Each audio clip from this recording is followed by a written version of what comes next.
On behalf of the Europe of Freedom and Direct Democracy Group, Mr Farage. Thank you. Well, as the moment of truth approaches for the Brexit negotiations in a couple of weeks' time, I have to say Brexiteers are dismayed at the way that our Prime Minister has acted. I've got to hand it, Mr Juncker, to your negotiators. They're very much better than ours.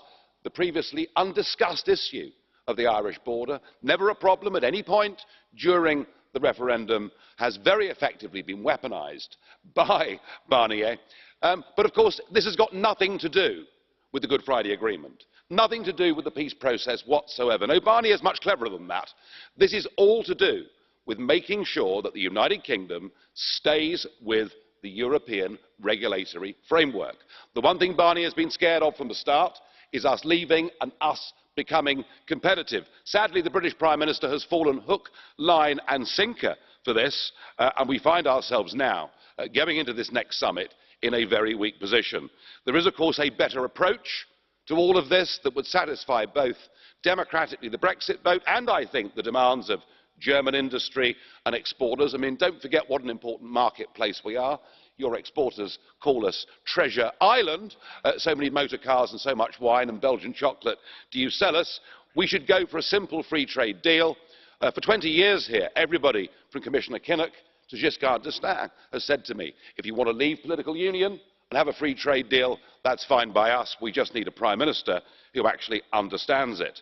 Now, I know the European Commission would not necessarily want this, because I think they're trying to use the Brexit process as a means of saying leaving this club comes at a price. But I do believe it would be possible. But we get to the heart, of course, of what this European Union is when we see the behaviour of the unelected bureaucrats, people like Mr Tusk, whose behaviour at Salzburg was arrogant, low-grade, pretty vulgar in every respect. But that is what you get when you design a form of government that gives power without accountability. Nobody voted for these guys, and nobody can get rid of these guys. They can do what the hell they like, and increasingly, the authoritarian nature of this club, taking away voting rights from Hungary, Poland, and who knows next. There is one little victory, though, that I'm pleased with.